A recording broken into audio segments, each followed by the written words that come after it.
This is the Defenders podcast on TV Podcast Industries, and we're talking about What If Episode 3. What if the Avengers Initiative failed? What's with the goth kid?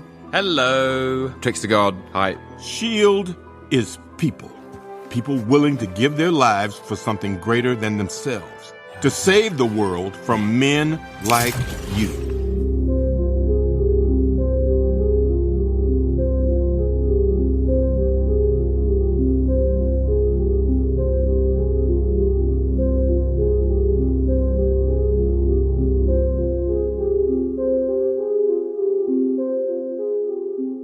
Welcome back, fellow Defenders. You're listening to the Defenders podcast on TV Podcast Industries, and we are talking about Episode 3 of the illustrious, the animated, the illuminating What If on Disney+. And we're talking about Episode 3, which is, we think, What If the Avengers Initiative failed? Working title. I am one of your hosts, Chris, and I'm joined by two illustrious co-hosts. Gentlemen, say who you are and what you think might be the title. I'm one of your other hosts, Derek, and I absolutely think the title is What If the Avengers Initiative Failed? And hello, welcome back, fellow Defenders. I am the third and final host, John, and I would have said, at least until the end, spoilers by the way, that the Avengers don't assemble ever in this universe, but maybe the Avengers, as we know how they were construed, don't assemble ever. Okay, That's a big very sentence. long time. Yeah, exactly. And you haven't added in the what if at the beginning. What if? In In parentheses. Okay, so it's going to be more than likely, what if the Avengers Initiative failed, or what if the Avengers never assembled? There you go. That's what we think. Yes.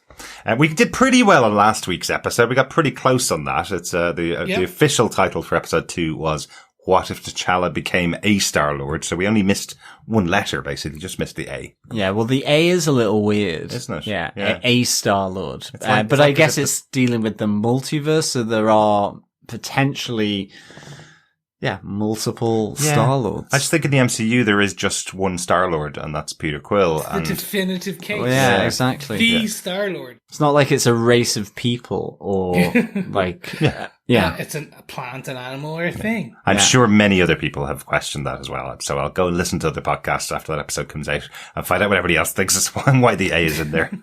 But we're not here to talk about the letter A.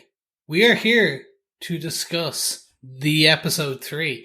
And I really want to get into it. So, without further ado, Derek, do you want to tell us who gave us what? Sure. Executive producers of this series are Brian Andrews, AC Bradley, and Brad Winterbaum, with Kevin Feige as another executive producer. A head writer for this show, AC Bradley, who also writes this episode along with Matthew Chauncey. Matthew Chauncey worked with AC Bradley on the Trollhunters spin-off, Tales of Arcadia. So, two animation stars there, two animation writers working together, continuing on with each other. Once again, directed by the executive producer, Brian Andrews. John, do you want to tell us what they gave us with your synopsis for this world-changing episode? Sure. One small choice can change the world. Monday, a donut shop in California, S.H.I.E.L.D. director Nick Fury and agent Natasha Romanoff are powerless to prevent the death of Tony Stark. Romanov is accused of his murder, but slips away from the S.H.I.E.L.D. Strike Force team led by Brock Rumlow. Tuesday, in Mexico, a mysterious hammer has caught the attention of S.H.I.E.L.D. Under the watchful gaze of Clint Barton, the hammer's owner, with amazing hair, comes to retrieve his property, as Barton fires his arrow into the heart of Thor, the god of thunder. Clint Barton is held under lock and key for his murder. Hours later, despite around-the-clock supervision, Clint is found dead in his cell. Later that day, Loki arrives from Asgard, backed up by the Warriors 3 and an army of Asgardians. He wants to punish the puny planet for the murder of Thor, but convinced that smaller forces are at play, Nick persuades Loki that they should work together to catch their common enemy. Wednesday. Following Fury's orders, Natasha pays a visit to Dr. Betty Ross and meets Bruce Banner. During an attack from Betty's father, General Thaddeus Ross, Banner is hit by an unexpected shot. Transforming into the Hulk, the misunderstood monster suddenly grows bigger until his body explodes. The Incredible Hulk and Bruce Banner are dead. Another future Avenger removed. That night, in a deserted library, Natasha investigates the murders and discovers a connection to Hope Van Dyne, a deceased former S.H.I.E.L.D. agent. Before she can speak directly to Fury, an unknown assailant emerges from the darkness of the library and murders Natasha Romanoff. Thursday. Nick visits Van Dyne's grave, where he's confronted by her father, Hank Pym. Blaming S.H.I.E.L.D. for her death, Hank has been murdering all the potential candidates for the Avengers Initiative. But with assistance from Loki, Nick defeats Hank Pym, but the world is left almost defenseless as Loki decides the world needs a new master, himself. But there is a reason for hope as Nick begins to assemble the remaining heroes. Captain Marvel, a defrosting Captain America, and, dare I say it, of course, Agent Phil Coulson, to lead the charge against the tyranny of the Trickster God.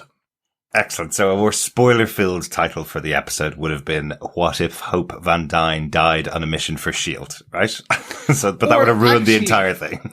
Or just actually, what if Hope Van Dyne joined S.H.I.E.L.D.? There you go. Yeah. That's literally, that is more what if she joined S.H.I.E.L.D. like her mother? Yeah. Father? Like, that's what it comes down to. But, gentlemen, let's get into our spoiler-filled discussions because, well, pretty much we spoiled it there. But let's get into the ins and outs of it because we have 3 points or 3 topics how we are covering this, and that is essentially, what if we had a top 3? The first one would be, what if we'd seen this before? So where have we seen this before? Yeah, this is a good collection of, let's say, the lesser liked Marvel movies. I'd say Iron Man 2 is the one of the 3 Iron Man movies that most people say is the worst of the 3. That's the most maligned. I'll agree to that. Yeah, I'd say a lot of people, when Thor came out, would have said it's the worst of the individual movies, of the 4 individual movies: Thor, Captain America, Iron Man, and even Incredible Hulk. And then there's the Incredible Hulk, which lost its star, and its star was replaced after the Incredible Hulk came out. So even that of all of the 22 Marvel movies, I'd say these are probably on the lower end of the Marvel fans' choices. But what's most interesting about them is that this all happens in 1 week. This is the lead up to the Avengers Initiative starting up, and it all happens in 1 week. The real reference point for this is actually called, in the MCU, it's called Fury's Big Week, and it was actually a prelude comic that was set up to tie all of this stuff together, showing what days all of this stuff happened. It's an 8-issue comic book series, really worth a read if you're a fan of Nick Fury, as I am, because it has all of these scenes where you have Natasha being involved in going and meeting with Bruce Banner and Betty Ross. You have all of those elements included in that storyline. So go out and check out Fury's Big Week. It's definitely available in Comixology. It's a collection. But that's the storyline, effectively, that all of these things took place, all those movies that were going on took place at the same time. And those are the reference points from the cinematic universe. Yeah. And I guess it also does reference Natasha going to recruit Bruce Banner, who I think is in India at the time, at the start of the Avengers. Yeah. Whereas here, that's just transposed into the Incredible Hulk movie and that setting. Kind of. In the comics, she actually arrives just before the attack happens outside. She doesn't get to meet Bruce there, but then meets him afterwards. She follows on to meet him in India. That's the next step, right at the end of the issue. So yeah, it's actually really well laid out in there, and it was a way of getting people all hyped up for the Avengers just before it came out, to tie all of these movies together really well. So so that's the big pull out, I suppose, from the MCU is Fury's Big Week. Essentially phase 1. Yeah. Phase 1 of the MCU. This is essentially these groups of films. And of course, there is the sort of connection in with the 2 Ant-Man movies in terms of having Hank Pym. There's the Yellow Jacket outfit, which we see as well from the first one. And in some respects, instead of Hope, it's Janet who dies in the second one, on a S.H.I.E.L.D. mission where they're saving the world from the nuclear missile.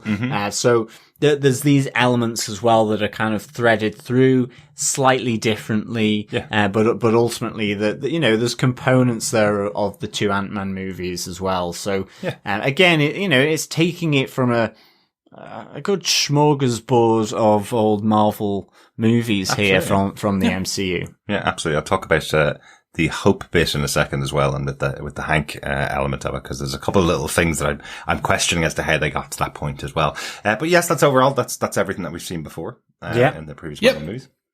So let's move it on to our point number 2, which is, what if there was a small change? Mm-hmm. What is the premise? What is the ultimate triggering point for this? Mm-hmm. And you're led to believe at the beginning of this episode that it is the death of Tony. It is like Tony dying. You're like, oh my God, that's the big change. And it's not till the end. Exactly. Where we find out who is killing them, what is killing them, and why. And yes, you want to discuss the why, because let's jump into this. Yeah, absolutely. I suppose that's the difference in this episode, in episode 3 of What If. That's the big difference, isn't it? The other two have begun the episode, and you kind of know where the trigger point's going to be. You kind of know exactly what the starting point's going to be. Whereas this, it kind of ends the episode with the trigger point, what it is that's happened. It's that Hope Van Dyne has joined S.H.I.E.L.D., which is one thing that we had never seen in the movies.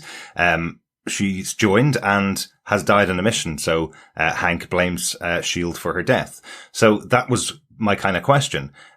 Does this mean that Hank had a better relationship than he did in the movies? Hank, I think we saw him right at the start of Ant-Man. He leaves S.H.I.E.L.D. because they're trying to steal his technology.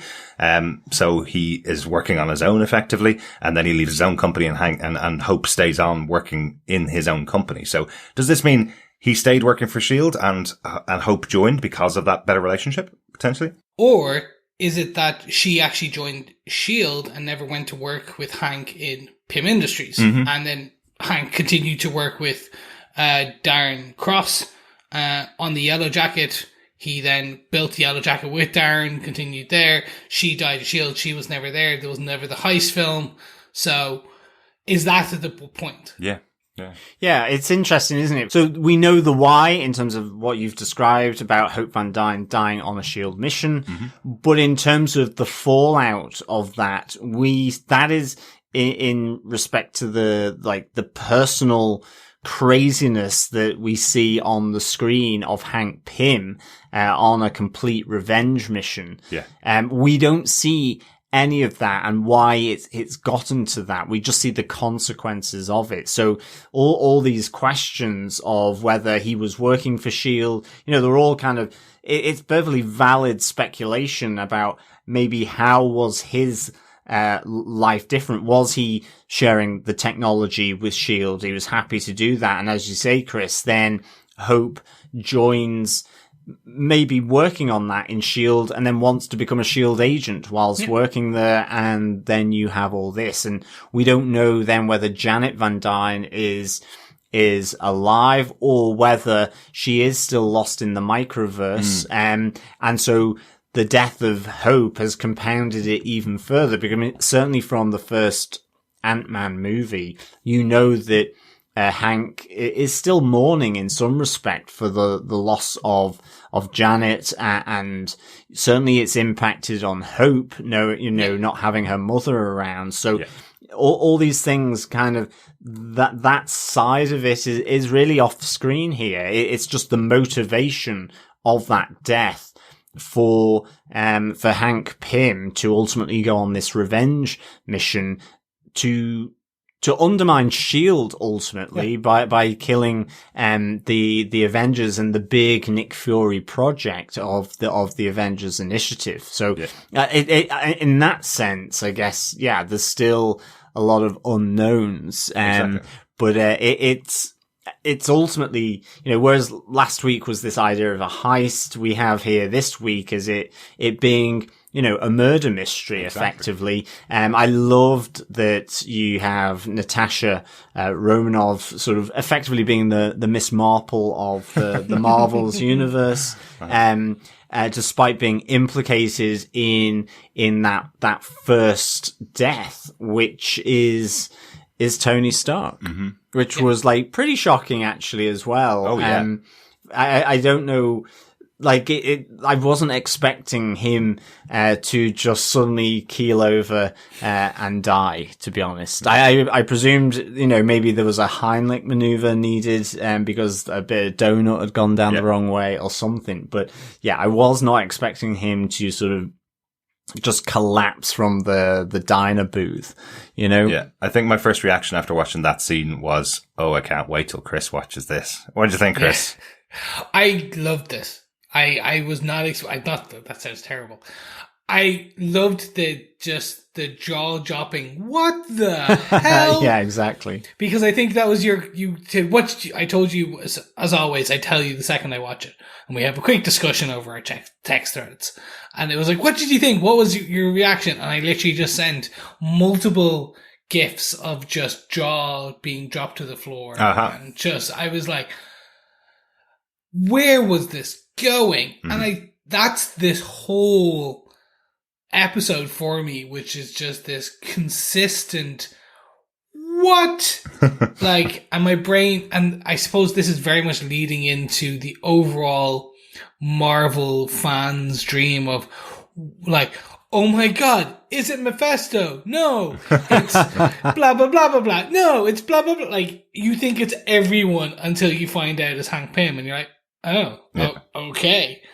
That's interesting. And I think because everybody dies in pretty, not inconspicuous ways, but there's, you see almost on screen them dying. You're kind of trying to work out what could possibly be causing this. Is someone just poisoning everything? Is it somebody in S.H.I.E.L.D.? Is this just somebody who's infiltrated like Hydra, who've infiltrated early and they're killing off the Avengers potentially? Is it something like that, Well, that's which I thought was quite cool. That's it. I even thought, the fact that, the Black Widow, is arrested on suspicion of the murder also made sense that she could have been involved in that. She's one of the Black Widows. She is an assassin. Is this actually where she is working for the Russians still, and has infiltrated to be effectively, one of the right hand people of Nick Fury, and it's not Hydra, it's the Widows, and so I thought that was a potentially interesting kind of spin on it, and of course they played with that by having both Natasha arrested on suspicion of murder, and also with what happens, at Thor's Hammer with Clint Barton. And obviously you've got the association with those two from the movies with Hungary and so on. And the only thing then really maybe was just that you see the retention of faith in Natasha by Nick Fury. So it does question you. So they play with it really nicely because you're going, well, is that misplaced? It really kind of builds a nice little web, dare I say, of possibilities, as the story unfolds, which I really liked. Yeah, absolutely. And what an iconic, moment to pick for the start of this episode as well, where you have, Nick repeating his wonderful speech about there's an idea, about the Avengers Initiative, and, Natasha repeating back to him because he obviously talks about this a lot, as for many, many times. And then they arrive at, the donut shop with Tony sitting outside stuffing his face full of donuts after his party. So it's the famous line of Nick going, "Sir, I'm going to have to ask you to exit the donut," which has been pretty iconic since that movie came out. So it's a great one because you're setting it up. You know it really well because again, it's been around for so long. And then to take that twist of, hang on a second, why is Tony dead here? Surely he's just going to stand up. Something, nothing could get him that easily. Yeah. And then to roll into the rest of the episode, I thought was really, really interesting. It's weird as well because, I think just thinking of the MCU movie, Iron Man 2, I thought the big syringe was effectively to deal with Tony's hangover. Wow. Rather than the cure for extremis. And I just assumed that in the Marvel universe, they use a massive syringe to do that rather than a couple of paracetamol. You're actually right. So it wasn't the cure for extremis. Yeah. So what it is it's a cocktail of meds they give him that takes the edge off, that allows him to then go find the cure and to build the new reactor that his dad gave him. Yeah, exactly. But not in this universe. Not in this.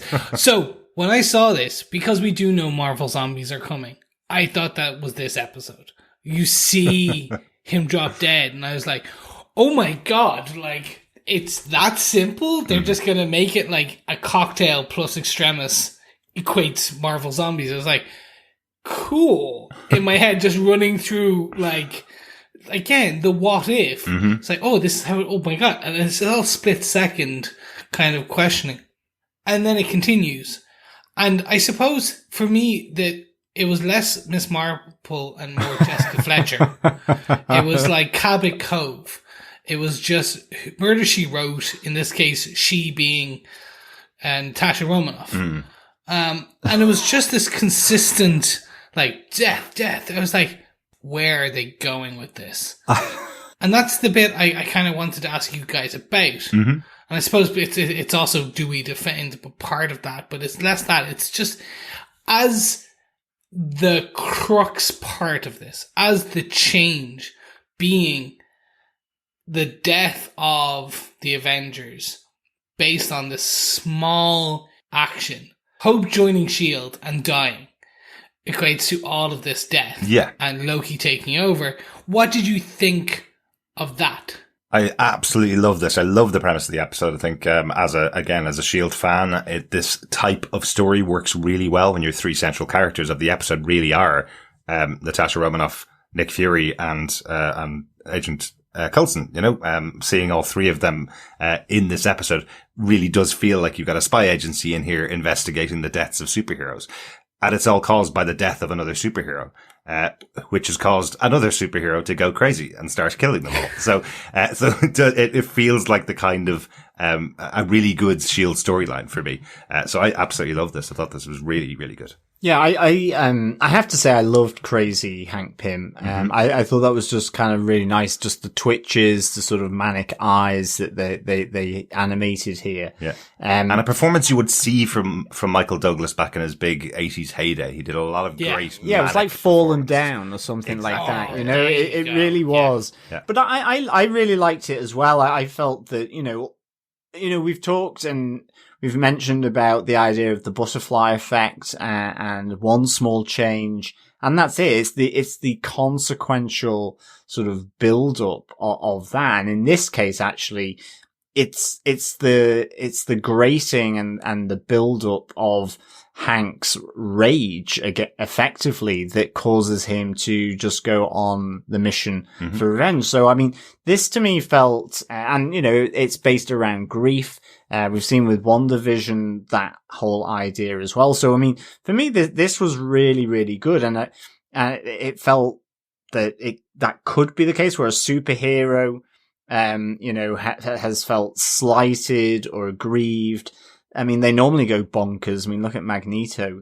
So I like ultimately, you know that when it comes to a superhero, if they feel that they've been, you know, that they've not had their car valeted properly, then you know the consequences are going to be so much bigger because of their egos. Apart from Captain America, of course, who is absolutely level, and isn't like that in the slightest. Yes, he wouldn't turn into a supervillain if his car wasn't valeted. Yes, I get that. That does sound pretty rational for the real superhero. But you know, I feel like, I felt even just normally with Hank Pym, I think this was really, really nice. And then obviously seeing them all die off, you're like going, what? Because, you know, this is iconic, this building of the Avengers to assemble, and to protect New York from the attack by Thanos effectively and Loki. Yeah. So really liked that. But Chris, what did you think?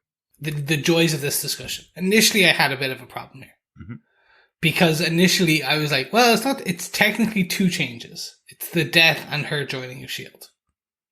That was the change. So therefore he loses contact with Hope, and then Hope dies and he spirals even further.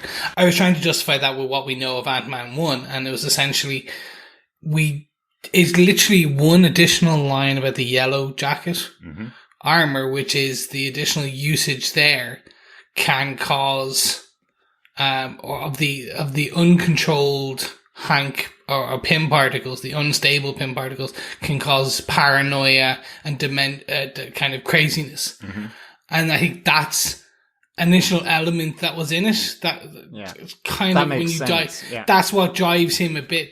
Yeah. Because he's wearing. I was trying to figure out why he was wearing the yellow jacket. Yeah. Because I was like, huh. And once you connect that one line, which is yellow jacket can cause an additional mania, Right. you're like, oh, okay. Then Yeah. it all starts to fall into place. And I think it was very much through the discussion with you guys and then just kind of internalizing it a bit more and kind of sitting back and like a bit of time post watching and just going, okay, now it all starts to, the layers all make sense. Yeah. But I can see some people just go like flat out going, no, this wouldn't happen. But again, it's what if. Exactly. Well, that's it. And actually, the Yellow Jacket suit, we don't see Hank in the Ant-Man suit. Maybe in this universe, because of the death of Hope, he never got around to perfecting it and creating it. It was put on to Darren Cross, who just didn't quite make the right pin particle. And I think, it could be that, So many possibilities. that line. There are so many possibilities. I mean, the only thing I would say is there's still one change, and that is Hope effectively joined S.H.I.E.L.D. Yeah. And that increased her risk of death. It happened. It affected Hank. Yeah. And there's the ripples that we've mentioned that, that kind of sort of go outwards across the universe to change Exactly. the events in this universe. Exactly. So I thought it was really good. Yeah. I also thought it was in Hawkeye's. I thought that was really nice because that really did feel like he had just let loose the arrow into Thor, and when he doesn't have his godly powers. Exactly. So, Yes. straight through the heart. Yeah, really important. I say that these movies are much maligned, and that for me usually means they are ones that people don't watch very often. So I had completely forgotten that Thor was powerless when he went to try and pick up the hammer. He's landed on Earth. No longer has his godly powers. So being hit by an arrow right through the heart will kill him. And I was kind of going, how is he dead? Yeah. He can't be dead. He's the god of thunder. He's unworthy, isn't he? Yeah, at that point. that point. Because in the movie, this is where we see him try and pick up the hammer, and he can't pick it up because he's still not worthy. He has to prove his worthiness over the rest of the movie. So that's the big moment here that they're taking. But it had been so long since I'd seen the movie, I'd never remembered that actually Hawkeye was a real threat to the god of thunder here. Yeah. I mean, also, just for, total disclosure, I actually quite liked Thor. Yeah. You don't need to worry. I'm right there with you. I talked about my rewatch of the whole MCU, and it's so much better than you remember. Yeah. It's that we're stack ranking them all against what came towards the end, years later when they had like building blocks and the formula down. But as an initial concept, Thor 1, and it was Kenneth Branagh, wasn't it? Still? Yeah. Like, still, you feel some of that.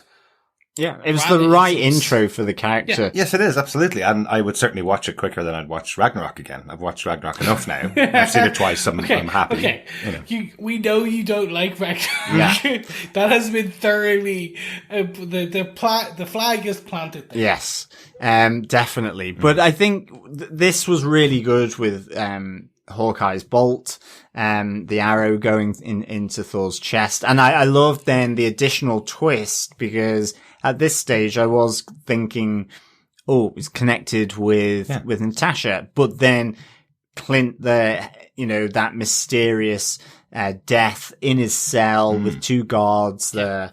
What's happened? Has he taken a suicide capsule?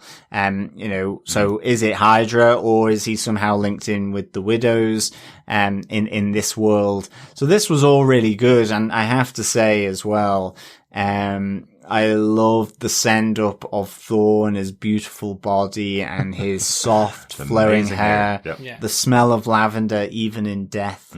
It was just really, really nicely done by Coulson in this, and there's from one- Clint as well. Absolutely. If there's one person that can deliver lines like that, it is Clark Gregg. He's just fantastic definitely. delivering that sense of humor from Coulson. 2 quick points. One, the animation is still just fantastic. It works really well, doesn't it? It Yeah. really Yeah. does. And we've talked it, we're zooming in and we're pinpointing the Hawkeye kind of section here.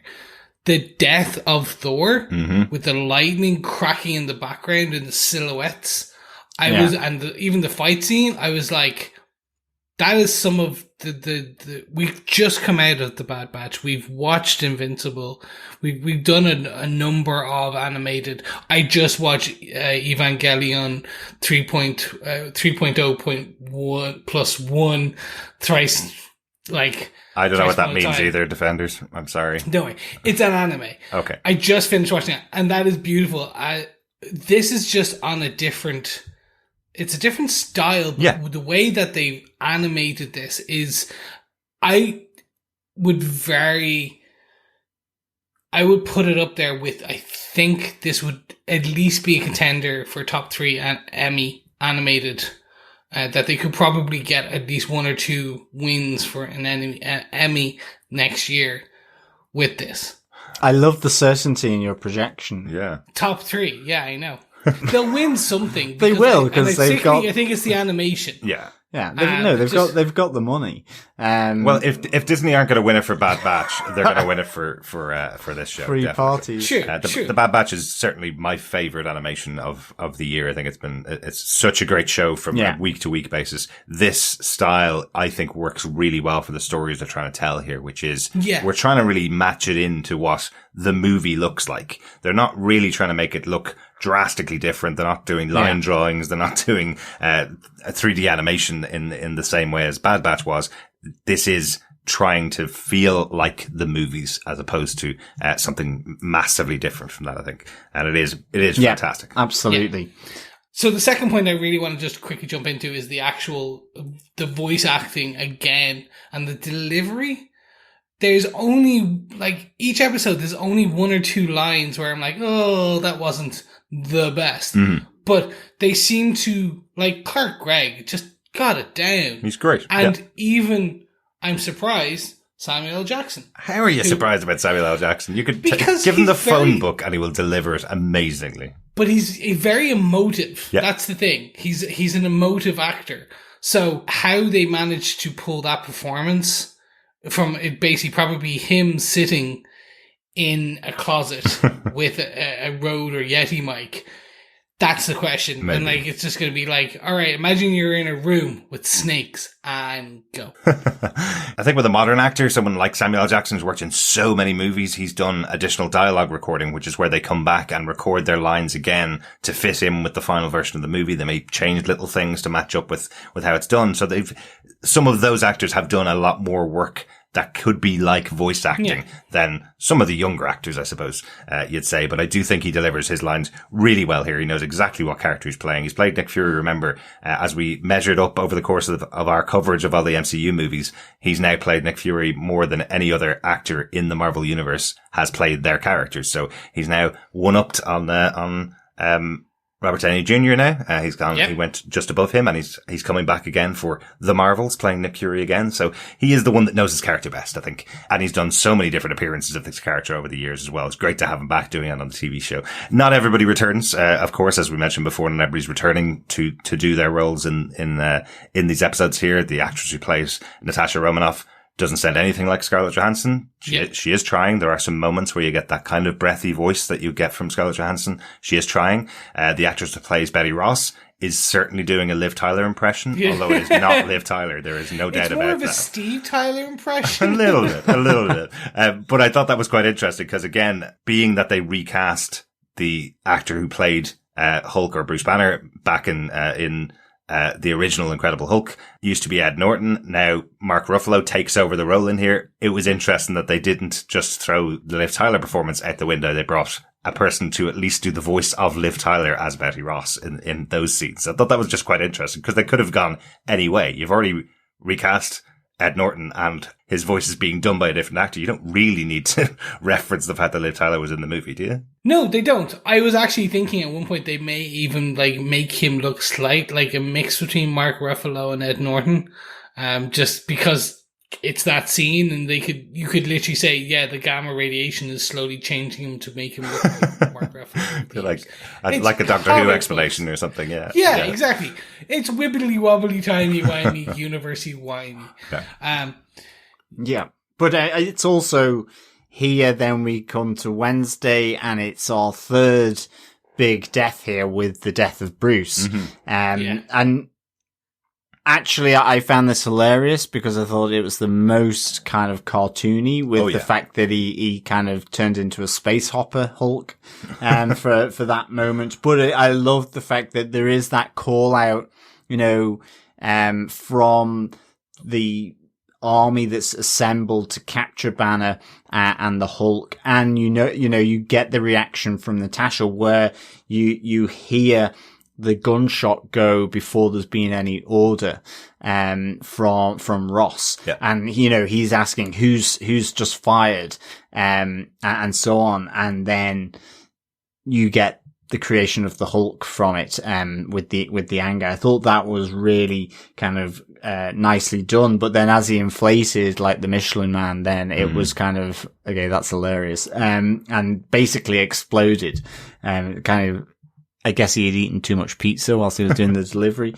But the other big important thing here then, and this is where it begins to change from suspecting Natasha or even, Clint in that sense, or some kind of other network, is the idea that Tony was killed, or it looked like from a ballistic projectile from the syringe and not the concoction within it. And so this is when things become to get a little smaller, I guess, in terms of what it builds to, and who is doing these killings. So this was really nice. I also liked how they did get the university setting really spot on to the Incredible Hulk as well. Oh, God, yeah. I thought that was pretty cool. Yeah, it looked really close. I totally agree with you with the death of Hulk. It's one of those ones, as the episode's going on, you're going, oh no, they're going to kill Hulk. How are they going to kill Hulk? And then when you see it on screen, it's like, oh dear, okay, he's just exploded and he's just left with the legs standing up, and that's it. But I loved the other one. So this is the only time that the murder mystery part of it didn't work for me. Is just seeing that because it looked so silly. But once you see it from the other side with Hank going inside and effectively punching his heart or attacking his heart internally, I thought that worked really well. Yeah, I thought the animation for that and the way that played out worked really well. But I think you're totally right. The death of the Hulk was a little bit of a laugh out loud moment. Yeah, it's an Michelin Man. Well, just like... we did say the comedy was really good in this. There you go. This episode. Exactly. But yeah, it felt a little. It felt a little bit disjointed, a little bit off kilter compared to, the arrow through the heart of the God of Thunder, or, I guess the ever so dramatic Tony-esque Stark, death, or, falling, in the donut diner. So, it felt a little bit off kilter, and certainly when then you see then the fourth murder of Natasha in the library. And this I really like, because, this was effectively, the investigator, whether it's the Miss Marple, the Jessica Fletcher, or the Hetty Wainthropp, effectively, is, logging in to the SHIELD system using Coulson's, login, and suddenly gets the revelation of, that Hope Van Dyne, even though she's died, has logged on to the SHIELD system. And that's when you get the really nice, again, another real dramatic one of the darkness of the library, asking who's there, and the perspective from the assailant towards Natasha and the fighting. That was real classic kind of feel to it, and I really liked that. But ultimately, the death of Natasha Romanoff. Yeah, I kind of love that she gets the death off screen. I think that makes total sense for Natasha. It's the kind of staring down your enemy, and that's the way we see her go. Basically, we don't see how she's murdered or anything like that. Yeah, I thought that was really cool. But she does get a message off to Nick, at least to his voicemail as well. Yeah, it's all about hope. I will have to protest on behalf of one of the most famous S.H.I.E.L.D. agents who is an investigator. She's a spy, a super spy, I'll have you, that she has been categorized as 3 of the worst TV daytime investigators of the 80s. So I'd say she's more like Sherlock or more like James Bond than Hetty Wainthropp. I was going to go Jonathan Creek. Well, I was trying to think of female investigators and detectives, you see. She's better than that. She's a James Bond. Miss Marple could do, a few sort of tucked rolls with her knitting needles, deadly weapons. All right. Brilliant. I enjoyed all these aspects. I'm not gonna it was just the black and white or the silhouetted death of Natasha. But the one part was it's all about hope. It's all about hope. I'm like, that's where everything started to click for me, because she said, oh, she's supposed to be dead. She said and then I was like, right.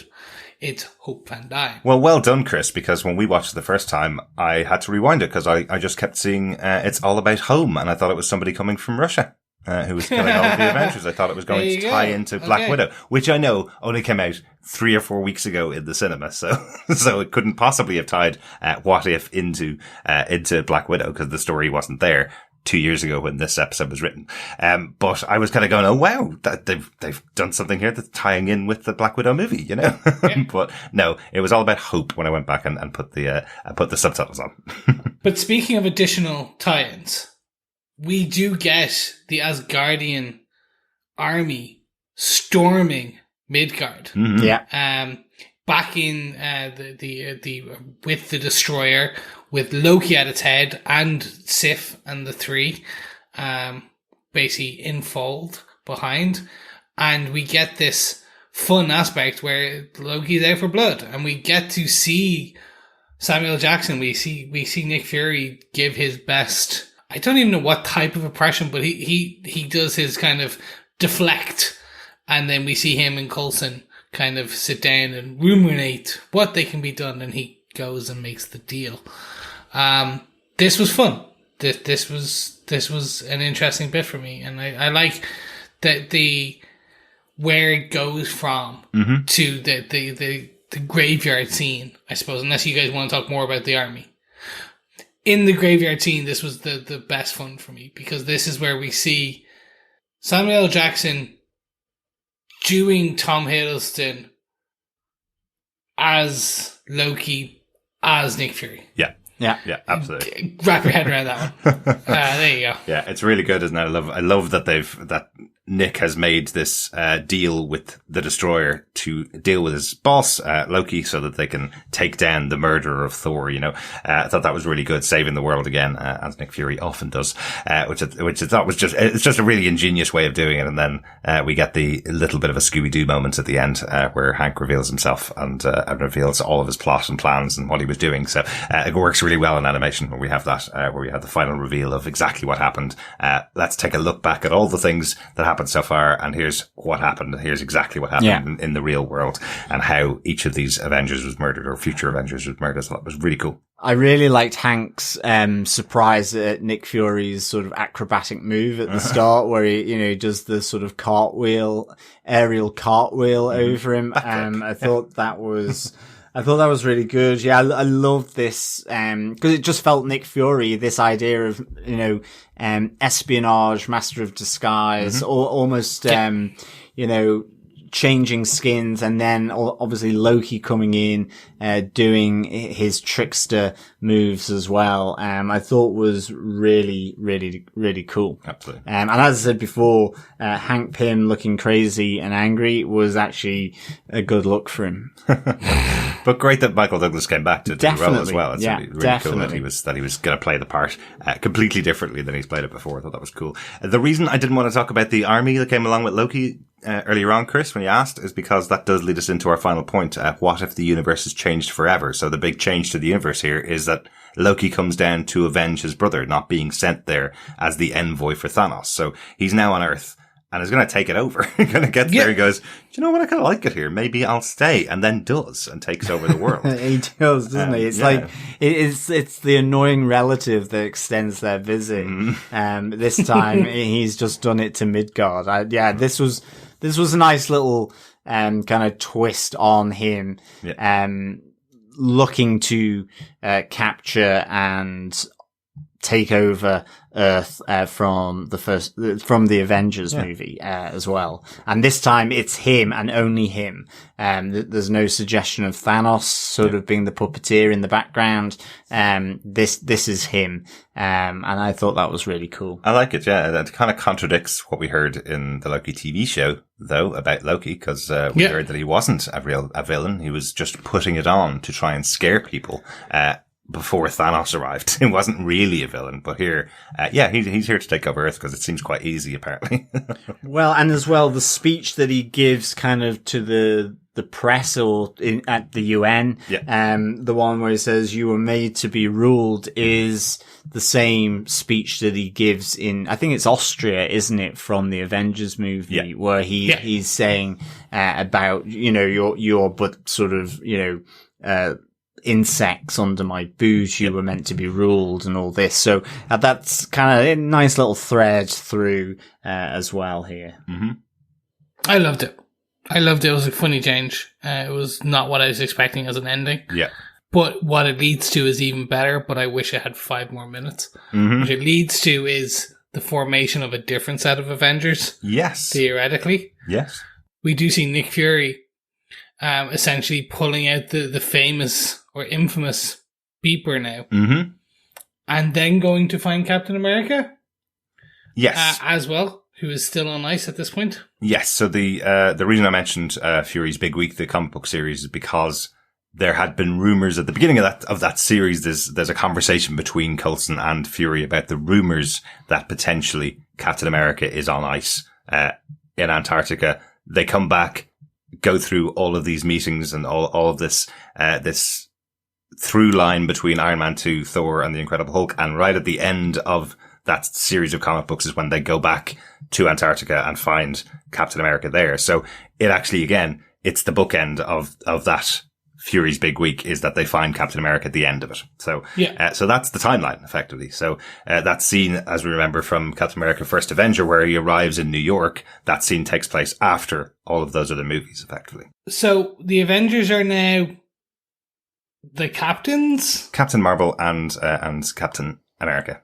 At least. Yes, exactly. They're the start of it. And remember, the other piece of information that we learnt from the Captain Marvel movie was that that's where he came up with the idea of the Avengers and giving them that title. Tony was never actually recruited for the Avengers. He was a consultant because he wasn't, what was the word? He wasn't stable enough to be brought on board as a member of the Avengers. He had too big an ego. Yes. Yeah. So I love this. I wished we just had got like a split second longer where we would have seen who else. Because I just want to see like who are the other B members or the backup of the Avengers, the secret Avengers, if you will. Yeah, potentially. He could have been going off to Hell's Kitchen to pick up a few members of the true. Defenders. That's true. Black Panther. He's going out to Wakanda. Because we know there's been that, like, just tapping into some of the other MCU heroes, questions, villains, like, just to see what it just would have been nice to see that setup. Absolutely. I also, just like speaking about it, I'm just thinking, given we're the Defenders, then wouldn't it have been interesting to have seen the formation of the Defenders instead of the Avengers, because they were all taken out. But I like the kind of, going to the other heroes that Fury had on his list, like Captain Marvel and with Captain America, having to sort of improvise effectively. Yeah. But it could have been quite good to have gotten the Defenders there, but maybe, well, Hulk's dead, so actually, yeah, that wouldn't have worked either. Which Hulk's is Strange dead. by this point, is Strange. Strange is just... Is he Doctor Strange still? Or is He's still Doctor, yeah, so he's not, He's he still, doesn't still a exist. practicing surgeon. But it is what if, ultimately. Yeah. So, I guess everything that happens could have changed, for the formation of the Defenders. Yeah, all it takes is what if Doctor Strange had gone to Kamar-Taj a couple of years earlier. Well, exactly. But you could have the Ancient One coming in as a member of the Avengers. Black Panther T'Chaka is out there, so he could be in the Avengers. Loads of different options there. And one thing we should definitely note, not every episode follows on from others, as we've talked about before.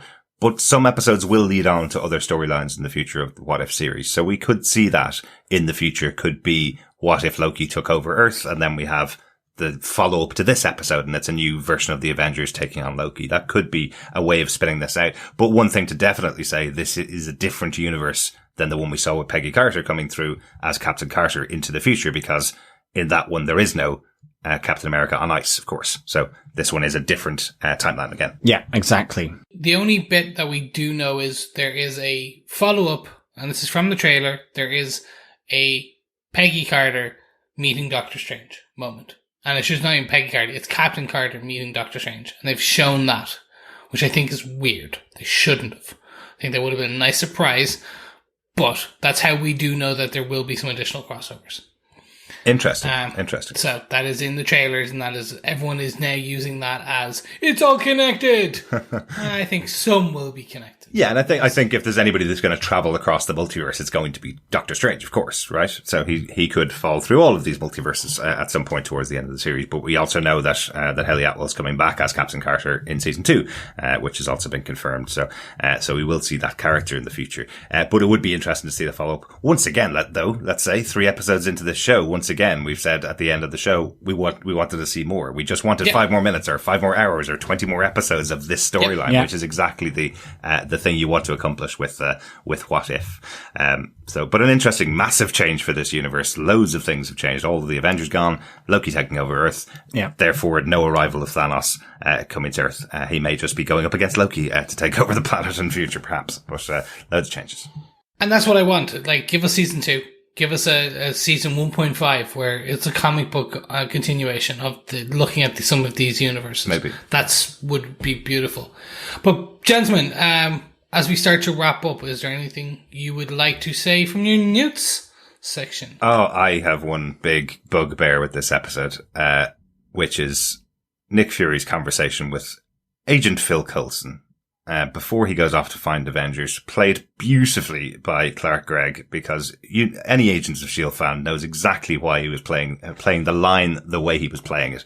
Nick Fury says, "There are more Avengers out there." Clark Gregg's voice uplifts and he goes, "Oh, really? As in, do you mean me? Like you told me in the Agents of S.H.I.E.L.D. TV show that I am an Avenger?" And he goes, "Yes, like Captain Marvel and Captain America," and walks away from Agent Phil Coulson, the Avenger. Because Agent Phil Coulson doesn't sacrifice himself in this universe, so he doesn't earn the tier of Avengers, unfortunately. So that's my only problem, the diss of Phil Coulson, the Avenger. Right, okay. Yeah, I understand that, definitely. The only note I've got from the episode is I noticed much more occurrence just in the background of the Watcher, sort of in the background of the desert scenes, just in the sky, just placed there. All the way through this. I thought that was a nice touch just to kind of give that idea that he's watching events, but also I just wondered whether, again, it's making him much closer to the action that's going on in this, episode. And a bit like with the extra narration that you got in episode 2, and just bringing him closer to this action so that, I'm assuming when, but I guess also if there is a significant part for him to play beyond the narration and the watching, then, and listening and defending, dare I say it, then, that he's had that increased presence in the episodes as well. So I thought that was quite a nice touch though. Absolutely, absolutely. Watching, listening, and then eventually might defend if he wants to step in the future. I kind of took it that this is a very big week to watch, so he's probably watched this one over and over again, like we all did with the MCU movies. Yeah. He's got his popcorn. Yeah. He's like, got to watch this one. It's like, you won't believe what happens next to the other watchers. So one last note for me before we go on, Chris, if you don't mind. Of course. I think we're kind of going through the chronology of when these movies took place in the Marvel Universe. Episode 1 is set in 1940 for the most part. Sorry, 1945 for the most part. Episode 2 starts in 1988 when Peter Quill is picked up from Earth. That's changed with T'Challa being picked up from Earth in 1988. And then these movies all taking place just before the Avengers. I'm trying to think what would come next. So we should have the Avengers as the movie next, but what comes next in the chronology of these movies now? So I'm really intrigued to see what we have in episode 4 of this show. What's next in the major chronology? You're going now into the next part after Avengers 1. I think it is the Avengers. I think it is literally, what if the Avengers lost the Battle of New York? Maybe. That could, something along those lines. Yeah. Or after that then is... after that, chronologically, what would be Iron Man 3? Yeah, well, I was also wondering about a Winter Soldier, what if, potentially, as well. Oh, by the way, sorry. Just caught myself with a correction. It's not Extremis that's causing Iron Man to be sick. It's the poisoning of it's the metal poisoning in this. That's Iron Man 2. Extremis is episode 3. It says Iron Man 3. This is the poisoning from the metal reactor, shards. the metal shard in the reactor that he's using the metal he's using to power the reactor. And when he gets his dad to build the unobtainium through whatever, that's what happens in Iron Man 2. Excellent. So correcting ourselves before the episode's even over. Very good. Boom. Gentlemen, with that, let's move on to our defense. Jonas, do you defend this episode of What If? Yeah, I really do. I loved it. I love just sort of all the Avengers sort of toppling one by one, to be honest. I guess Thanos would have been looking on with glee if only he had I guess not become a nice guy at the hands of Black Panther Star-Lord. So I really liked just playing through this. I loved the kind of more off-screen murder investigation. So I give this 4.5 lavender-infused rotting corpses out of 5. Wow. I love, the murder mystery, the involvement of Natasha. I think my brain was going into overdrive, the different kind of theories of this episode, that it was Natasha as a widow, Clint was involved, and then that kind of gradually being unpicked, and then that great little it's all about hope to Fury's voicemail, and just the reveal of this kind of off-screen change that's happened and how it's affected Hank Pym, giving a fairly deranged feel by Michael Douglas, which I thought was really good. Yeah. The time with Loki, it just it encapsulated so much so quickly, and I really liked it. And I think at the head of it is Nick Fury, and I love the insertion of Coulson as well. Such a great character. So it was great that he had his moment in this series as well. And he is an Avenger, damn it. Oh, absolutely. No argument from me on that one. Yeah, so loved it. Derek, what did you think of this episode? Do you defend this episode? Yeah, I absolutely love this episode. This is perfect, purpose built for me. Really enjoyed it. Very, very Shield centric, as I said, Nick Fury focused. Agent Coulson focused and Natasha Romanoff focused. So really good for me. Some fantastic changes to the universe, to see in here. You know, we mentioned the first episode being one small change and things played out quite similarly. Second episode, some crazy things went on in the galaxy, and now we have quite significant things going on in the world from one change. Someone taking a different job, effectively going and working in S.H.I.E.L.D., led to all of this. So I thought this was a fascinating idea that they've come up with, and to play it out this way, being a murder mystery where you don't find out what the real what if is until the end of the episode, I think worked fantastically. Yeah. How about yourself, Chris? Yeah, no, I completely agree. This initially I was slightly less enthused by it, and it was on my first view, because I was it's the Ant-Man what if, right? I should say the Hope Van Dyne what if element. I was like, really? That's that tiny pebble? That's the pebble you're going for? Mm-hmm. As I said, as we discussed this, it's through chatting with you guys and through the overall kind of dissection and the next steps of it, and looking at the yellow jacket and all these little tiny additional pieces, it really does start to make sense, and it really does become this amazingly well written, well directed piece of standalone storytelling, that I wish I could get more of. That, like, I do. So far, every episode of this, I'm like, I want to know more. Exactly. I like, give me more what if in this universe. Like, tell me what happens next. And it is both a credit to the team, a credit to the writers, a credit to the overall animators and everything, but also a discredit to Marvel, because I just want to give it to me now. Like, that's it. Just no.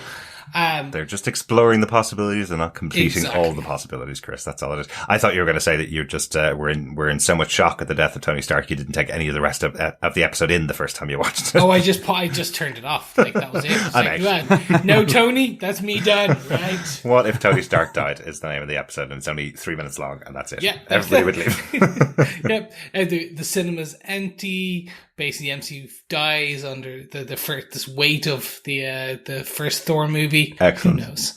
Excellent. So yes, I completely defend. Guys, just one thing that popped into my head, that place where everybody's sent to in Loki, where we saw all the Easter eggs that were in there. Do you remember I mentioned there was the helmet of a giant yellow jacket on that planet that we saw? Is that a little touch back to What If here with Hank Pym, who is obviously an Ant-Man and possibly could turn into Giant Man, and Yellow Jacket? Is that possibly his helmet from this timeline?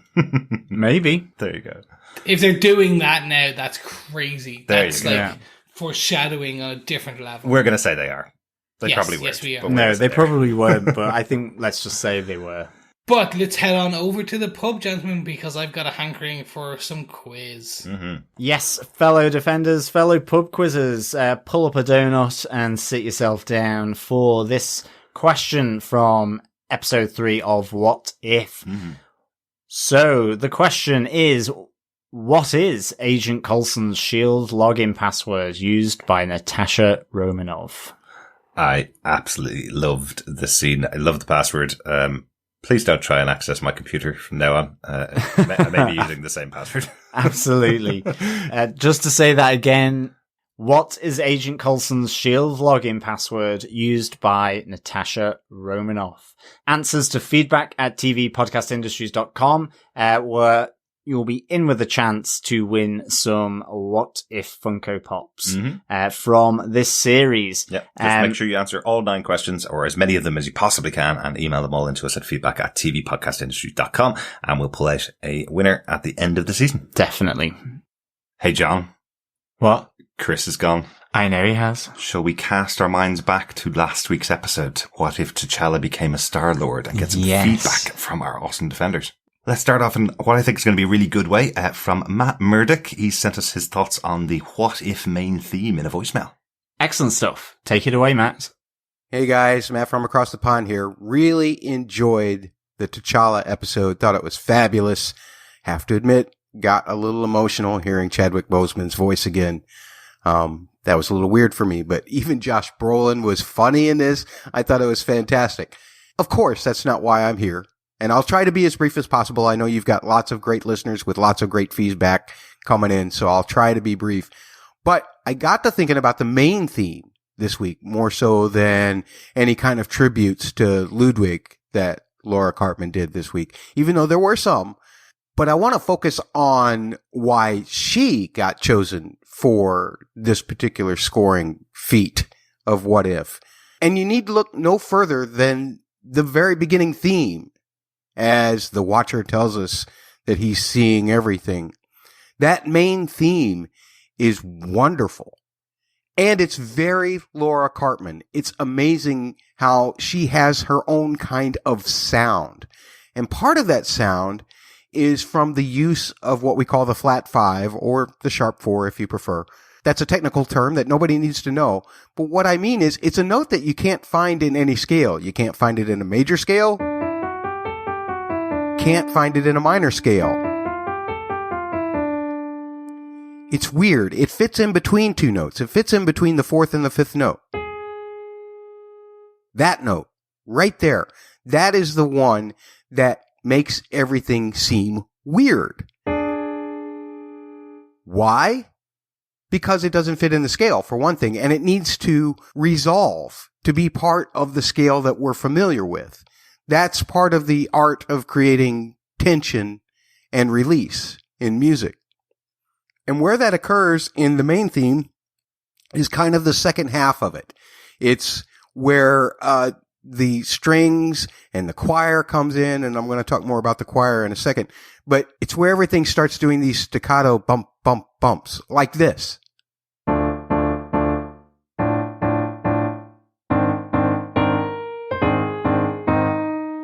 Those last few chords feel like they need to resolve. They feel tense. And that's because this is a weird world. We know what the MCU is supposed to be. Now we're finding out what it could be. But it's also part of Cartman's sound. Think back to the theme Artem in the end of the very first episode of Lovecraft Country. She used the exact same kind of concept. Both of them indicate the sound that Laura Cartman has for getting you into that weird mood.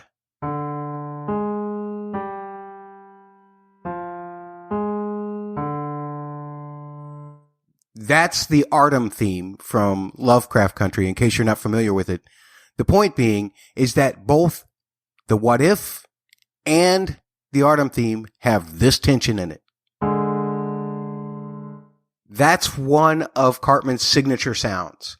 Throw on top of that the timbres that she uses, the kinds of instruments that she uses. In both instances, both that Artem theme and in the main theme here, she uses voices. I told you I'd get to the choir in a second. They're way back in the mix. It's almost impossible to determine what they're even singing, but they're there. And what that does is that gives you a feeling that this is bigger than what you can conceive. It's a great use of timbre. It's Cartman's signature sound. I've gone to nearly 4 minutes. I'm going to get out of here. Thanks, guys. Bye. No, thank you so much, Matt. And you didn't overstay your welcome. That was really interesting. Really interesting thoughts about Laura Cartman and her work on What If. And as we mentioned before, we know her from Lovecraft Country, a show that we both of us covered, both Matt Murdock on his podcast, and we covered over here on TV podcast industries as well. So really good to hear your thoughts. I love your thoughts about the music for the show. Yeah, that was really good. Thanks, Matt.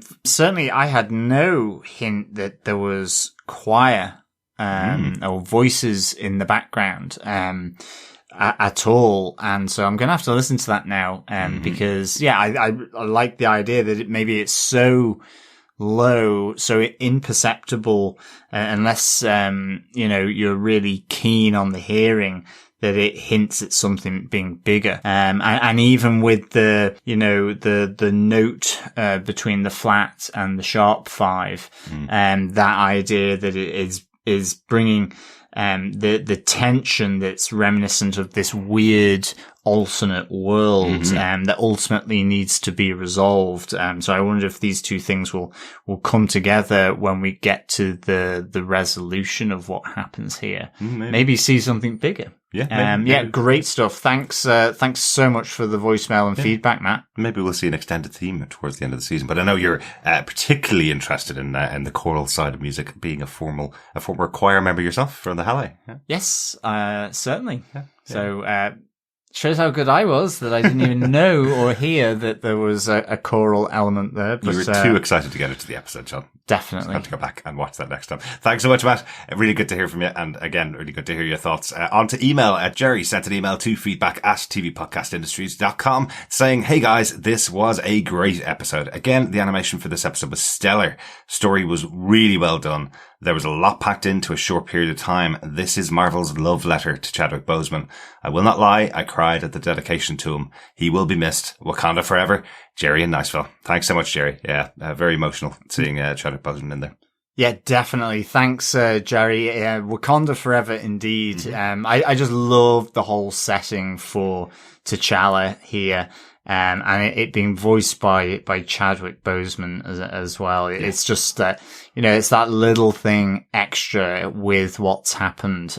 So, it was a great, episode for this animation, and the What If series for sure. So thanks so much, Jerry, Absolutely. for the feedback. We also got another email in through from Coffee and Vodka, who emailed us to say, "Greetings, spacefaring defenders." I like it. Another great episode.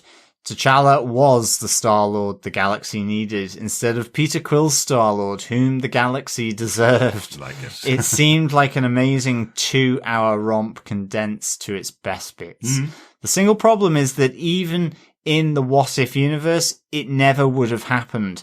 Yondu's mission was to save Peter, not deliver or abandon him on Earth for Ego to find. At best, they both would have left with the ship, which would have been also a great story. More than likely, however, T'Challa would have been sent back home. Coffee and Vodka quotes Michael Rooker, who said, "It was a gig. I was to pick up the kid and bring him to Ego, right? And I decided not to because I found out things about him that I don't really agree with and I don't like. Hence my opinion of him as being a jackass. So I keep the little guy and I like him. He's got spunk." Which comes from the Michael Rooker interview on comicbook.com.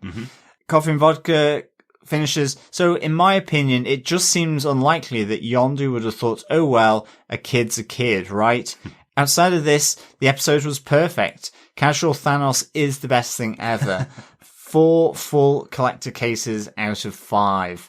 Finally, Spider-Man and Steve Gerber's initial Howard the Duck run were what first got me interested in comics. The latter's highly recommended if looking for an offbeat read. Continued thanks and peace, Coffee and Vodka." There you go, John. I think that's directed at you. I think it might be. Yes, I will possibly have a look into Howard the Duck. Will you? I'm always open for it. Sure. To be honest, I haven't ever really read Howard the Duck in the comics. So I'm more than happy to give that a read. And thanks for the recommendation, Coffee and Vodka. As I say, my approach from Howard the Duck was the movie, and I just thought I'm never gonna I just wasn't interested as a result of it. But interestingly enough, in Strange Academy at the moment, they've just introduced Howard the Duck as a PI there to investigate the death of one of the students, or at least the shattering of one of the students in Toth. So, Interesting. Yeah, that was absolutely great. Really good. There you go. So I think it's just the movie has scarred me. Yeah, and I think the movie scarred anybody that watched it, whether they knew the character or not, to be honest. It was pretty awful. We may get a Howard the Duck movie in the future, but maybe you'll jump into the comics and read that. Interesting thoughts, Coffee and Vodka, on Michael Rooker and the character of Yondu taking T'Challa out into the galaxy. I suppose the episode itself had to have that conceit, had to have that concept, because that's what it was all about, was seeing what T'Challa would do in space. But I kind of got that image that he didn't realize that T'Challa was on board until they'd left Earth and potentially gone quite a bit out into the galaxy. So that's why he kind of takes him along with him. But that is the conceit of the episode. I think we have to give it that, don't we? Yeah, I mean, I guess so. But I also think that, there's a valid point there that potentially, given that they can jump, that, why would Yondu not go back to get Peter Quill? Yeah. But I think you're right. The conceit is having that kind of pretty fine moment where actually Ego finds Peter Quill himself mopping the floor in the Dairy Queen. And as the Watcher says, possibly this is now the main danger to this universe, rather than a mad titan called Thanos, who I have to say, Coffee and Vodka, I do like your casual Thanos, in quotes. I thought that was, I totally agree. Really enjoyed casual Thanos as well. So, big thanks, Coffee and Vodka, for the feedback. Yep, let's head on over to Facebook. Dan Lee, first up, he says, "What If is fast becoming my favorite bit of Marvel content this year. Hilarious episode, and I can't wait to see what's next. Would love to see more Captain Genocide and the new guy." I did tear up a bit at the end, though, with the dedication to Chadwick. Yes, Captain Genocide and the new guy. It was great fun. Great to see the two of them together. Really good, fun moments in the episode. Yeah, the new guy, or the pursuer, was Korath. Was great. Mm-hmm. I really liked Korath throughout the whole of this episode, I have to say. So, and again, I love that it's Djimon Hounsou that played the role. You know, it's that they're able to have a lot of fun with these characters. You know, he has played the role twice, played it in Captain Marvel and in Guardians of the Galaxy. Both reasonably serious versions of the character. So, exactly. Gets a bit of fun here in the episode. Yep. Thanks so much, Dan. Also on Facebook, Heather Wallace says, "A great episode, and I enjoyed every moment. It would always have been a fun story with some lovely themes of family and helping others, but it was made even more poignant by this being one of Chadwick Boseman's last acting roles. Yondu telling T'Challa that he fits in everywhere could just as easily have been said of Chadwick. The final dedication made me well up. There was also much to enjoy in this. I adored Femme Fatale, Nebula, and the heist genre, and I loved that this was a completely different take on Thanos. When he first appeared at the bar, I wondered if the production team are fans of Villain Pub by the How It Should Have Ended crew." That's exactly what I was talking about in the last episode. A YouTube animated show where they have lots of villains from Marvel and DC meeting up in the villains pub. Good stuff. That's exactly what I thought when I saw him first. Definitely makes sense. Yeah. Definitely. Heather continues, "T'Challa was taken in 1988, and then the action flashes forward 20 years, making it 2008, the year Iron Man came out. That makes it 6 years before the MCU Guardians of the Galaxy and 8 years before Black Panther. Is that significant or just a coincidence? My only complaint was not seeing Shuri in Wakanda at the end. Does she exist in this universe, or if it's set a few years earlier than the main universe, is she just too young to be there?" Heather. Very good, Heather. We did have a look, and actually Shuri is in the scene. You see her right beside her father when T'Challa returns. I think potentially because he was taken so young, they don't have the relationship they had in Black Panther, so they haven't had those interactions over the years. You do see her again later on, being chatted to by Korath as well. But she doesn't have any words, doesn't have any lines in the episode, so not really a big part of the episode. So she is there, which is great, but I just think the relationship, unfortunately, between her and T'Challa, will have suffered by him not being around, I suppose. So that's kind of sad to think about, because I loved their relationship in Black Panther. It was really, one of the best parts of Black Panther was Shuri and T'Challa together. In terms of the time difference, I don't know whether this was meant to be significant or whether it was just simply easier to say 20 years later rather than 26 years later on the screen. But potentially it's just that this is the big story you want to tell when you're talking about T'Challa. This particular heist is an interesting story to tell, I suppose, because there's a full 20 years of experience where he goes around sorting out the universe by talking to everybody and talking them down off their ledges. Exactly. I mean, I'm just not entirely sure whether there is any coincidence. I mean, the thing is, there's part of me thinking, well, there must be, because in a sense, there's so much stuff about whether the timing of when this happened, that happened, and just simply because of the all connectedness of Marvel, and whether it makes sense in the timeline. But I don't know. To be honest, if there's a significance there, or whether it is just coincidence. I think I'd have to just I'd have to really think about that, because I don't even know half the timelines on this, to be honest. I mean, other than recognizing that, there's something happening in the 80s or earlier or that, but I generally don't place too much significance on it. I guess unless it really is massively integral to the story. Yeah. I think it's just one of those ones that we're talking about a time period around the time the MCU is formed, rather than something that's happening with other stuff going on in the galaxy potentially. Yeah. That's probably what it is. Thanks, Heather. Yeah, thanks so much, Heather, for the feedback. Also on Facebook, Joe Steinley says, I haven't laughed and cried so hard at the same time since Endgame. What a truly awesome half hour of TV. Captain Genocide was a legitimate shock and such a welcome surprise. And I love that Cosmo is finally home. What a cliffhanger.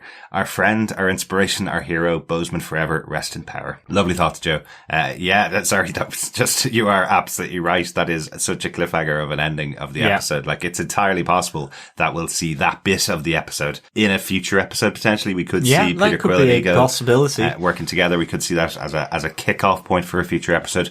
But as you say, unfortunately, with Chadwick Boseman gone, that story won't continue of T'Challa in space. Yeah, it's such a shame because it is such a great episode, and yet I completely agree with your sentiments, Joe. Thanks so much for your feedback. Mm-hmm. Another piece of feedback that came in on Facebook, Dr. Bob Phillips says, "Oh, this was magnificent. Mm-hmm. T'Challa cannot be anything but the hero, even kidnapped in the space mafia. I'd wondered who'd voiced it before realizing it was Chadwick Boseman, and it made it all the more bittersweet thinking he had chosen this to spend his time on. Though this is a perfect gem in itself and not a pilot, unlike last week. Mm-hmm. The Collector, though, didn't they have a touch of buff Eddie Izzard about them? Definitely, yes. He just needed to rock some really high heels, for sure. I'm sure he did, to be honest, in the episode. I wonder whether Eddie Izzard could get his hands on that coat. Absolutely. And that headdress from Hela. I certainly wouldn't mind rocking that, but it would be a bit sort of, stabby if you were trying to do your weekly shopping in the supermarket aisle, taking out a few of the old dears, I guess, going down the fruit and veg aisle. You definitely you definitely need to choose the right time to be wearing that headdress, without a doubt. I don't think Eddie Izzard ever got that buff, even when he was doing that one marathon a day for 30 days that he was doing. So I don't think so. Him taking on the role. But really good thoughts. Thanks, Dr. Bob. Yeah, thanks so much, Dr. Bob.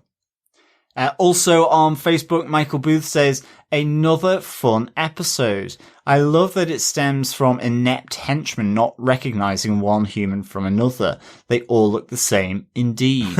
The idea of T'Challa talking Thanos out of destroying half the universe was hilarious, and Nebula's new role was great too. Mm-hmm. The fanboy fight in the first scene really set the tone for the rest of the show. T'Challa makes a far more competent Star-Lord than Peter ever did. I love the changes to the Ravagers lineup, and that T'Challa convinced the big guy to become part of the team. Much greater universal changes than last week's episode. Mm-hmm. Yeah, definitely, the changes here, much greater. I think, you realize however much you love Peter Quill as Star-Lord, you realize that, he's potentially, it doesn't quite cut the muster of the title. Even when you see him in Infinity Wars sort of with Thor and having the sort of, I'm more manly than, this god statue that's before me, in the shape of Thor. But, it's interesting because I just wondered if T'Challa was Star-Lord then, and say, Thanos hadn't been sort of talked out of destroying half the universe and that whole storyline played out still, what would he do on Titan? Or would he have fallen in love with Gamora? Would there be a difference even in that how it played out because you have T'Challa rather than Peter Quill, but nonetheless, we will never know. Without a doubt, like we see here, that he has got some kind of relationship with Nebula. There is the little joke of her calling him Cha-Cha, so there's definitely a closeness between the two of them. But Peter Quill does get the blame for attacking Thanos on Titan. That is the issue, isn't it? That Peter Quill jumps in when they just about have him beaten. So I don't think T'Challa would have made those decisions and got himself to that point, which is what this episode's really saying for the most part. Really, Peter Quill is basing his Star-Lord on Han Solo, isn't he? He's basing him on the knowledge of Star Wars. He wants to be Han Solo in space because he can go out and bet the beautiful aliens and all that kind of stuff. But he's a very different character than someone that's brought up in the royal family like T'Challa is. So that is true. That is true. Excellent stuff. Thanks, Michael. Jeff Child says, it is amazing how many of the original actors returned to voice their characters. I counted 15 individual actors. Do the presence of Cap's shield, Thor's hammer, and Hela's hat in the collection mean they are dead in this universe? That's an interesting question, Jeff. I do think that it does. I think that he's basically depowered everybody he possibly can so he can take all of their items and use them himself. Or they're in one of the display cases. Oh, potentially, yes. Yeah, we could have Steve Rogers could be over in a display case, or Thor could be over in a display case. I do wonder, since you're only supposed to be able to use Thor's hammer if you're worthy, how would the collector even be able to lift that? Surely that would weigh down the entire cabinet that it's in. But it's to view. It is a collection. Yes. But how did they get it in there, or did Thor have to place it under duress before being locked up? Yeah. Maybe they just changed the engraving in this universe. Only the unworthy can lift this hammer. It obviously must be a highly crafted fake. It could be. Thanks, Jeff.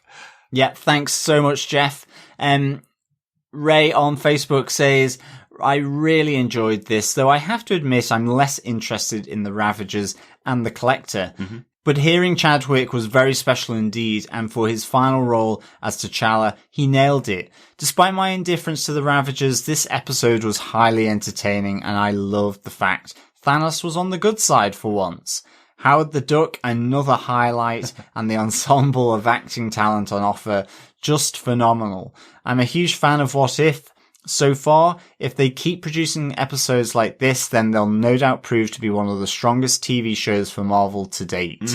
And thanks so much, Ray, for that. Yeah, I would agree. You know, the Ravagers, I like them in the movies. I like them in this, but I don't really, go out of my way to kind of pick up, you know, the comics that the Ravagers or the Collector would have been in. If they happen to be in one comic, that I'm reading, right, so be it. But I do like them in the movies, and I like them in this. I guess there's a comic relief to them here. Yeah. And you're right. I think, you know, Chadwick Boseman here was just sublime at bringing in his voice to this version of T'Challa as the Star-Lord. It was really, really good to see. Howard the Duck. Who would have thought? There must be multiple Howard the Duck enthusiasts. There's a lot of people that like Howard the Duck, John. I said it to you last week when you were talking about it in the episode and being very negative about Howard. I said you were going to get some messages. Well, that's it. And, you know, to think, my favourite duck was Crispy. That's what you said last week. So, yes, apologise to the Howard the Duck fans. Yes, I apologise to all Howard the Duck fans. Yeah. I'm going to take up the suggestion and the recommendation there from feedback. There you go. I will be on board soon, no doubt. Read some Howard the Duck while we're on holidays next week, John. Thanks so much, Ray. Yeah, thanks, Ray. I've said before, I'm much more a fan of the Earthbound heroes. That's much more where I am the fan in comics. So I agree with you, Ray. Ravagers and Collector and Guardians of the Galaxy, all that stuff, never right in the center of my fandom with Marvel. So I understand, but this episode was so much fun. Both you and Jeff mentioned the amount of cast that have returned for this episode. We said that we didn't actually have the list of cast because we had no credits coming up last week, but you're totally right. When we were watching the episode yesterday, that opening scene where they're listing off all the individual members of cast that came back for this episode, it is one of those really exciting things to see where you're going, oh wow, that person came back and that person came back and that Oscar-winning actor came back and that nominated actor came back. And great it's stuff. Fantastic. Really, really good. Thanks so much, Ray. Final Facebook feedback comes from Jamie Lawton with a great catch for the episode. He says, I love that T'Challa's ship is named Mandela, homage to Nelson Mandela, while Peter Quill's is Milano after 80s teen actress Alyssa Milano. A little subtle nod to how different these two guys are. Absolutely. Yeah, very, very true, JB. Yeah, great spot. Great catch. I didn't even notice that in the episode. That's a really good catch. One thing to say here, in case we haven't said it enough, it is great to have Chadwick Boseman back for this episode, but there are 3 more performances of Chadwick Boseman coming up in the series. The showrunner has confirmed he recorded multiple different versions of the character of T'Challa that we'll see over the course of the season in different ways. So this is not the last time we'll hear the voice of Chadwick, which is awesome to know. Yeah, great stuff. Great stuff. Finally, we have a voicemail from Steve Brown to close out our feedback section. Take it away, Steve. Hey guys, it's Steve, and this is for What If T'Challa Became a Star-Lord. I guess I never thought of it as a Star-Lord. Wouldn't it be the Star-Lord? Are there bunches of Star-Lords? I don't know. But anyway, it was really, really good, and I definitely enjoyed it more than... I hate to say, as much as I liked the first episode, I enjoyed this one more because there's so much to talk about in this one. I can't wait to hear you guys break it down and or listen to you guys as you break it down because, man, there was a lot in this one. Absolutely loved the character of Thanos and how different he was in this. I absolutely loved Rooker doing the voice of Yondu was just wonderful to hear again. And so, yeah, just a really, really great second episode. And can't wait to hear you guys talk about it and talk about it myself. All right. Talk to you later. Thanks, Dave. Really good to hear from you. Yeah, you seem to have enjoyed this episode a lot, much like we did. It was a fun episode. We know the first episode was setting up the show for people who don't understand the concept or just getting them introduced to What If. There were some great bits about it, of course. Big fan of Peggy Carter, big fan of Captain America. So having that story play out there was totally necessary as the first episode. But this episode, so much more fun, for people that now know the concept, I suppose, and see how everything can play out in the world, with this version of What If T'Challa's over in space rather than being on Earth. That's got a cool concept. So glad you enjoyed it, Steve. Yeah, thanks, Steve. I'm there with you. I just felt this second episode, it felt more epic. More stuff had changed. I think we've had a bit of that from the feedback compared to episode 1. So yeah, so far really enjoyed episode 2 like yourself. And again, you mentioned about Thanos, and I'm just wondering whether they've hit on or touched on something here that maybe can be expanded a bit more. The good guy Thanos, who still has notions of Captain Genocide and efficiency being involved, but it was great. He was the good guy, John. Well, that is true, but it is a great twist of the concept of Thanos. So I think they may have touched on something there. Yeah. But again, thanks so much, Steve, for your voicemail. It's great stuff. Thanks, everybody, for your feedback for this episode. As we mentioned, we're off on holidays at the moment. When we come back with episode 4, we'll have your feedback for episode 3 and 4, hopefully, in the next episode. Yeah, thanks so much, everyone, for the feedback. Good stuff. And keep it coming in for the remaining episodes for this season. Right, let's go forward, kind of backwards, sort of in time, for Chris and us to say goodbye. But there we have it, ladies and gentlemen. We are at the end of our episode. You know what that means. It is time for us to say goodbye. Do not cry, because we'll be back next week with episode 4 of What If, slightly later than usual. Yeah, absolutely. As you're hearing this episode, myself and John are currently on holidays at the moment. We are hopefully enjoying ourselves in the UK for a couple of weeks, and we'll be back after the episode airs, after episode 4 airs, and then we'll be recording at the weekend. So we'll be able to catch up on all of your feedback, which hopefully you've been sending in to feedback@tvpodcastindustries.com, and put out our thoughts for the next episode of the show. Yes. Extremely looking forward. Don't forget, you can also head on over to Facebook at facebook.com/group/TV Podcast Industries, where we have a spoiler post for each and every episode where you can leave your thoughts and we'll pull some feedback from there as well. If you like what you hear and you want to support us and keep the engines running, the hamsters running, the actual, I should say at this point, the little Ant-Men, the Hank Pyms running in their yellow jackets in the wheels that keep our data servers going and keep the podcaster engine going, you can head on over to patreon.com/TV Podcast Industries, where you can support us for a Marvel dollar, not a DC dollar, a Marvel dollar. Yes, or you can head on over to buymeacoffee.com/TVPI, where you can buy our illustrious editor-in-chief, extraordinary producer, and everything else you want to call him. Derek, just so you can buy him a coffee. That's just that simple. It keeps him going. It keeps him toiling away.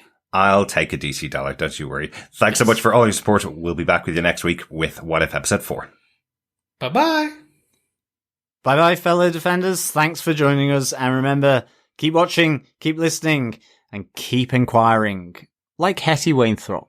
Bye. Bye. Bye.